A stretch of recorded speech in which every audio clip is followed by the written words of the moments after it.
What? Oh, I've decided to take a 2-day getaway in the green city of China. What? You don't know which city that is? Well, you're gonna have to hang on and check it out.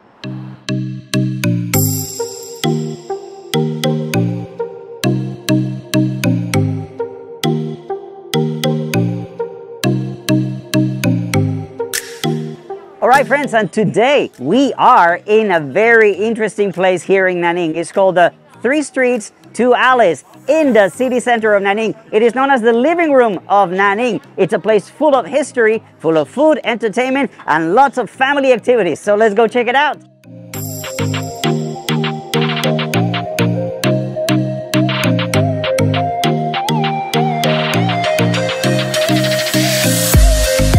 Even though this place was established during the Song dynasty, unfortunately, there are no more buildings of that period.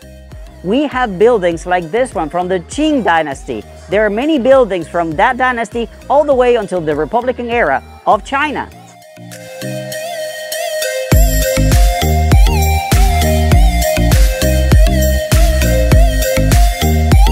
Another place of interest here in the living room of Nanning is the Chinese Grand Theater. It was built in 1932 by a military officer, and later on, an overseas Chinese businessman rented it out to turn it into a movie theater. They showed black and white movies, silent movies, and color movies. In later years, with the advent of new movie theaters, they started to go down in business. But with this new renovation, more people are coming.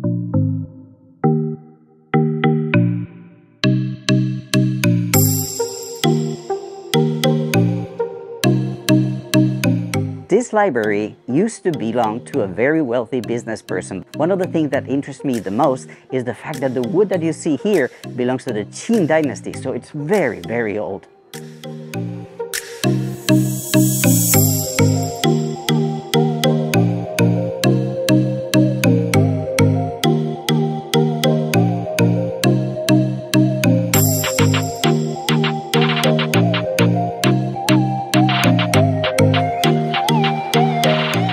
And now another great place of interest is the oldest photo studio in Nanning. It was established in 1956. Now, through those 66 years of history, they have documented every single change in the city. So let's go and check out some of the very beautiful equipment that is almost like a museum. Let's go.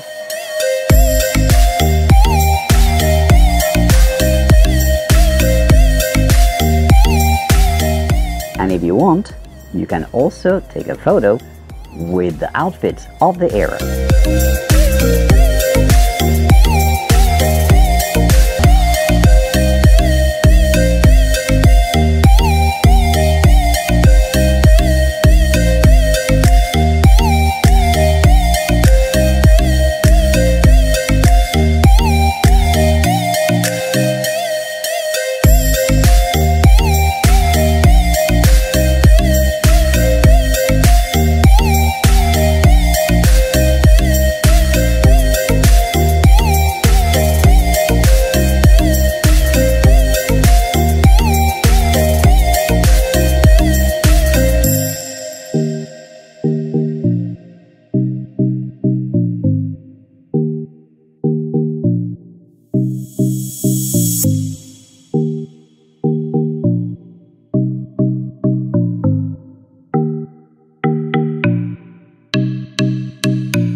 Hi, hello and welcome to the Nanning Anthropology Museum. The museum opened its doors in 2009 to display ethnic groups' culture. It's comprised of a 3-story main building here and 12 scenes at the back that recreate and showcase the living arrangement of 12 different native groups in Guangxi. So, let's get started. The first exhibit is the embroidered bowl right here behind me. This exhibition has won many awards through the years, and since 2014, it has been listed as one of the top 10 museum exhibitions in China. These bowls right here were given to boys by girls who fancied them. This is somewhat contrary to the concept of arranged marriages that a lot of Westerners have. The bowls were made by hand and filled with grains like rice and others to represent both an auspicious harvest and fertility in a relationship.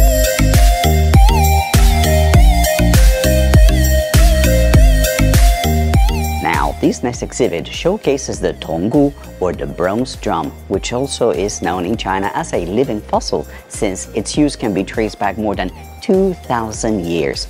To this date, minorities like the Zhuang, Yao, Miao, Dong, Yi, Shui, Puyi, and others still use bronze drums in weddings, funerals, festivals, and other special occasions.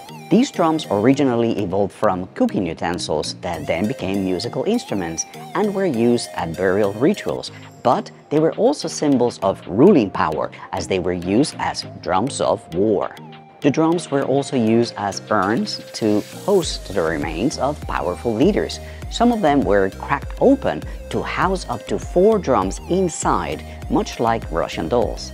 There are 346 bronze drums in this collection, making it the largest number of bronze drums in the world. Since most of the minorities in this region didn't have written language, these drums are one of the ways that scientists and anthropologists can learn about their culture and development.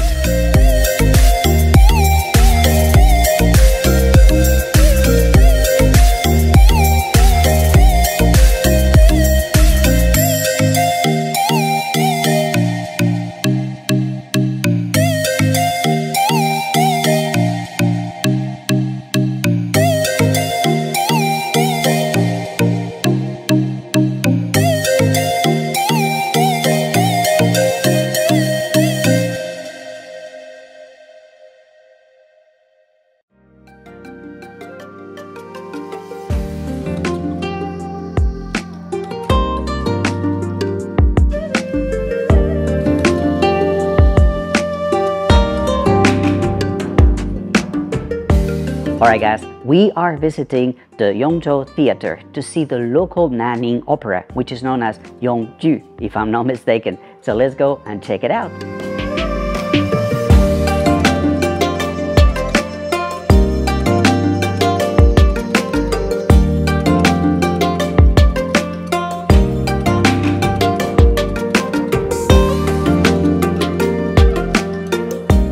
你叫什么名字？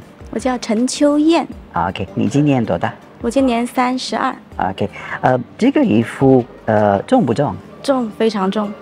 差不多多少斤？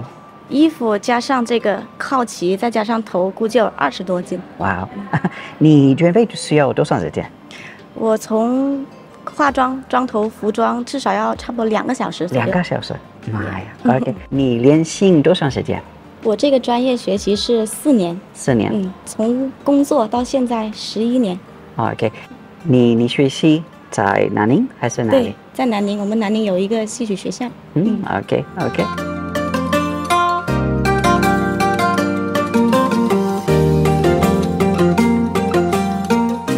So basically, this is the story of a father who is going to go to war and ends up flirting with his daughter-in-law.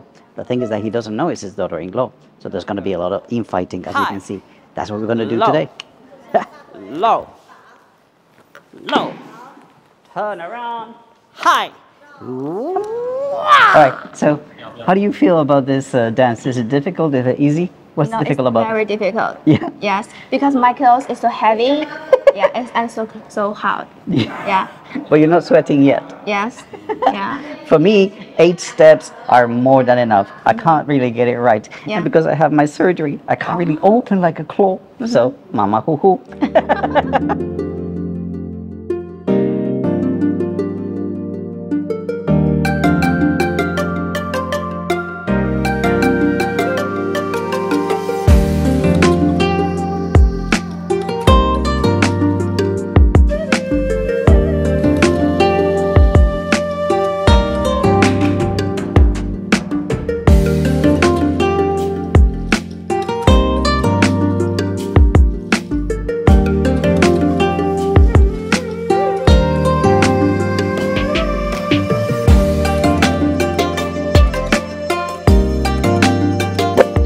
Shan Relics Museum. The museum focuses on Neolithic Mount culture, as you can see behind me. It was built on top of a mountain and it opened in December 2018. Here, they integrate different functions for the museum. They do archaeological excavation, they do research for adequate protection, and it is also used, of course, for education, culture, and leisure. The museum is shaped like a snail, as you can see, an important feature of the culture. It creates a unique exhibition hall space for the display of relics, while also combining modern exhibition technology. It is a very interesting combination of ancient life and modern technology. This museum is very important since it has most items collected in Guangxi, which makes it a highly representative site of the Neolithic era in China. Now, the museum is divided in 3 sections, which basically show us, first of all, where they lived, number 2, where they buried their deceased members, and also the place where they discarded the food that they had consumed, mainly the seafood, shell, and other animals that they were hunting around the area. From the 1960s on, archaeologists have found more than 30 Beiqiu ruin sites along the rivers of this area. The ruin sites are located along the bends of rivers at the delta where these rivers meet. Now, because of the location of this site, many snail shells and many amphibian animals remains were found. This has inspired the design of the museum, as we saw, and the focus of the work that they do. Now, 500 meters from the museum is the actual Snail Mountain site where we are right now. This is an extremely important archaeological and historical place in Guangxi and even in the whole country.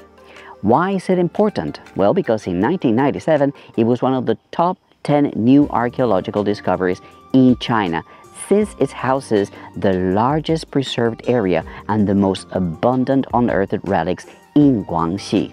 Also, because of the clear evidence of cultural development and evolution process, which has helped to construct the sequence of prehistoric culture of the Yongyang River region, and to explore the cultural exchange and the interaction between man and nature in prehistoric South China and Southeast Asia.